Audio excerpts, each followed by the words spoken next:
perkara yang sangat aneh ya, berkaitan dengan ritual tahlilan ini. Ini ritual yang sepakat ulama tidak dikerjakan di zaman Nabi SAW. Ya. Tidak ada yang mengerjakan. Nabi SAW kita tahu banyak keluarganya yang meninggal.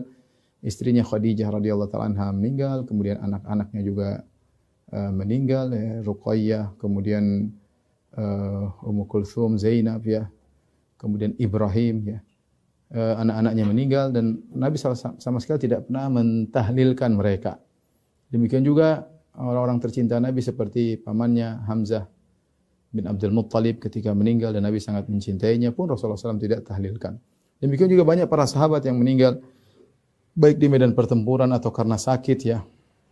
Itu pun mereka tidak ada yang mengadakan acara tahlilan. Kita berpindah kepada generasi tabi'in. Demikian juga di generasi tabi'in tidak ada yang bikin acara tahlilan seperti yang dilakukan oleh masyarakat kita ya. Berapa ribuan sahabat meninggal tidak ada yang ditahlilkan. Berapa ribu tabi'in meninggal tidak ada yang ditahlilkan ya. Demikian juga para ulama-ulama tabi'ut tabi'in tidak ada acara tahlilan. Seperti yang dilakukan oleh Sayyidina Muhammad wa mawala.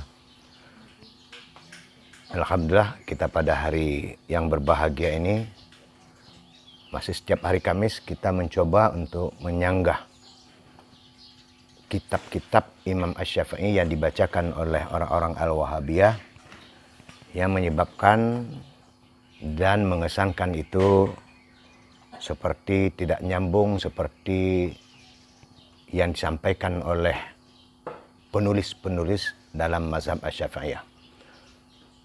Kemudian ini menjadi bumerang bagi mereka khususnya ketika kita mendengar bacaan-bacaan kitab Asy-Syafi'iyah yang dilakukan oleh orang-orang Al-Wahabiyah itu untuk memkampanyekan bahwa orang-orang Asy-Syafi'i mengakui Syafi'i tapi tidak beramal dengan fikih-fikih Asy-Syafi'iyah.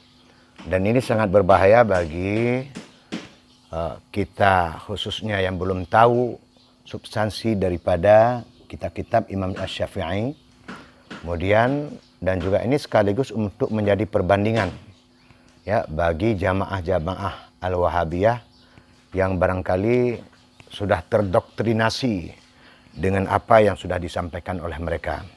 Dan ini menjadi perbandingan ya ketika kita mencoba untuk membantah, misalnya seperti Ustadz Firanda mengatakan beberapa kitab Asy-Syafi'iyah tentang tahlil melarang, kemudian tentang kenduri kematian dilarang dalam kitab Asy-Syafi'iyah.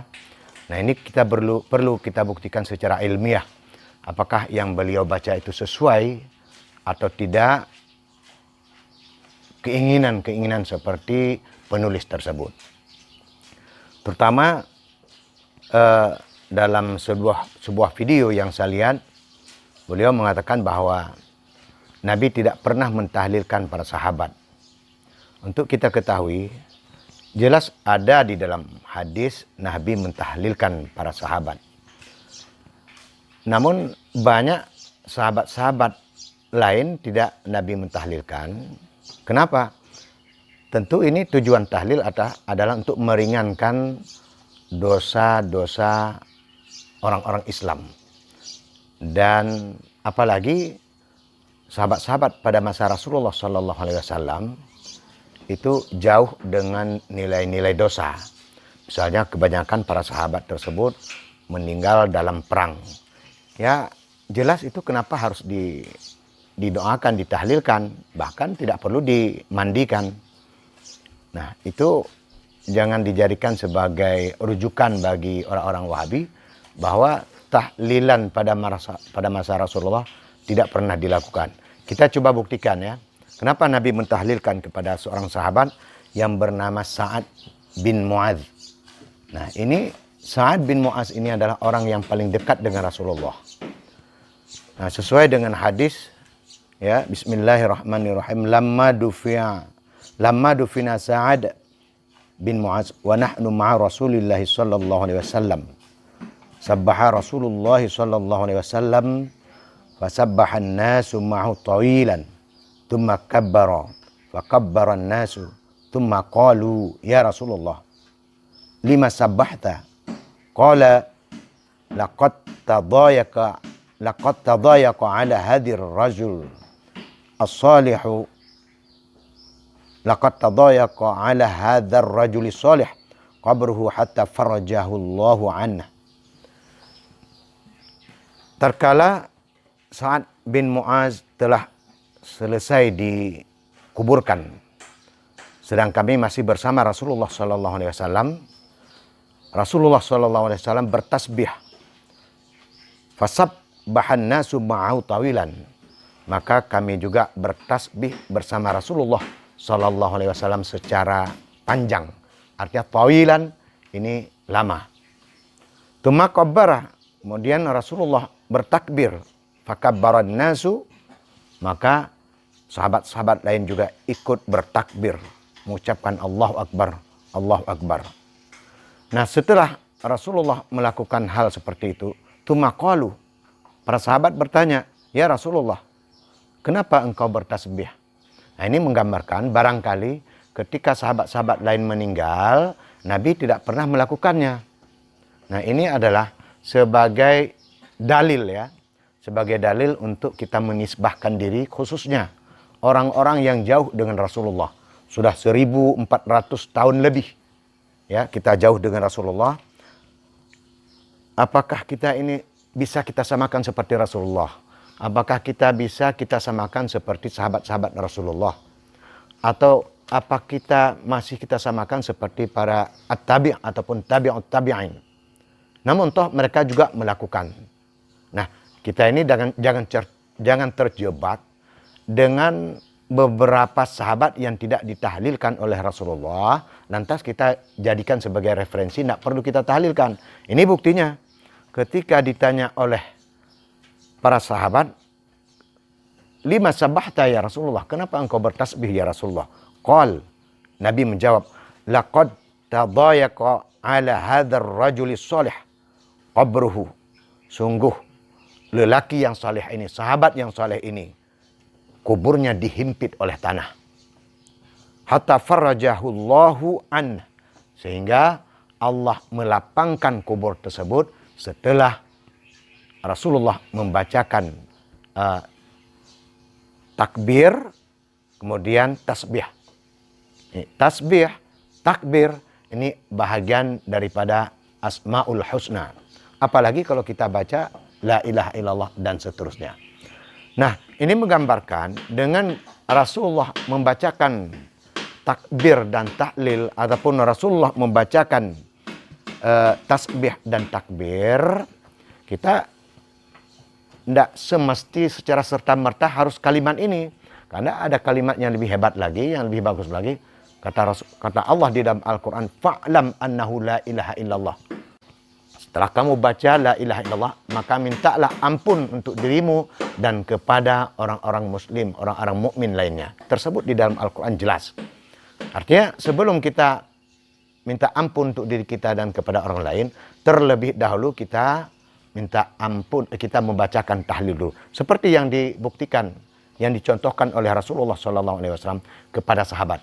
Kenapa? Pertanyaan, kenapa Rasulullah mentahlilkan? Ini membuktikan karena pentingnya doa, pentingnya tahlil, pentingnya samadiyah, pentingnya ayat-ayat Al-Quran dibaca kepada mayit tersebut untuk meringankan dosa mereka. Buktinya hadis sahih yang diriwayatkan oleh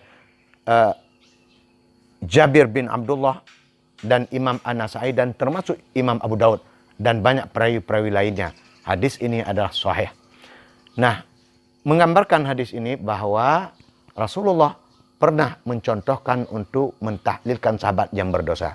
Hari ini, apakah Ustadz Firanda, adapun teman-teman Wahabiyah lainnya, termasuk saya, dan termasuk seluruh umat muslim hari ini, sedunia hari ini, setelah 1400 tahun kita ditinggalkan oleh Rasulullah, apakah kita berani mengatakan diri kita ini tidak berdosa?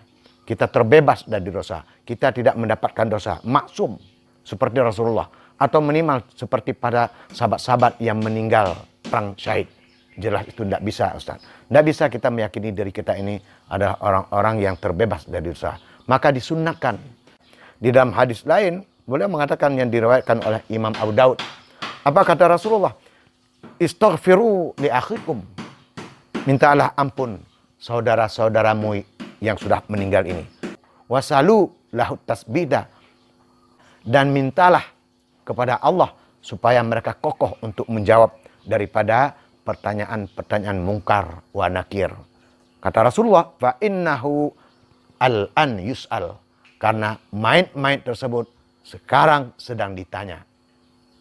Nah, ini penting bahwa untuk kita sadari, jangan Ustadz kita memotong hak-hak amal daripada amal umat Nabi Muhammad SAW yang seyogianya itu sudah dianjurkan oleh Rasulullah, baik secara dalil qauli ataupun dalil fi'li, itu sudah ada Ustadz. Jangan kedatangan Ustadz hari ini dan teman-teman lainnya itu untuk memperkecil amalan-amalan yaitu umat Nabi Muhammad, sehingga nanti mereka itu ketika dihisap kenapa ada kekurangan-kekurangan amalan mereka, ini disebabkan kedatangan antum di Indonesia ini membuatkan amalan mereka menjadi kurang. Amalan umat Nabi Muhammad lainnya bisa menjadi kurang. Ini na'udzubillah min zalik. Jangan-jangan nanti antum ini termasuk seperti kata Allah di dalam Al-Quran surah Al-Baqarah. Kalau tidak salah itu di dalam ayat 114. وَمَنْ أَظْلَمُ مِمَّنْ مَنَعَ مَسَاجِدَ اللَّهِ أَيُّذْكَرَ فِيهَا اسْمُهُ. Adakah orang yang paling zalim, orang yang paling rusak, yaitu termasuk orang-orang yang mencegah, ya, orang-orang yang mencegah berzikir nama-nama Allah yang dia lakukan di dalam masjid-masjid, termasuk berzikir. Mereka bertahlil untuk menghadiahkan pahala kepada mayit-mayit yang sudah ditinggalkan. Ini dilakukan oleh Rasulullah. Baik secara dalil qauli, dalil fi'li, ini sudah ada. Kenapa orang-orang Al-Wahabiyah ini hari ini menafikan kenyataan-kenyataan tersebut, dalil-dalil tersebut? Na'udzubillah. Ini kita minta kepada teman-teman Al-Wahabiyah, diamlah sejenak dan jangan terlalu banyak melakukan fitnah.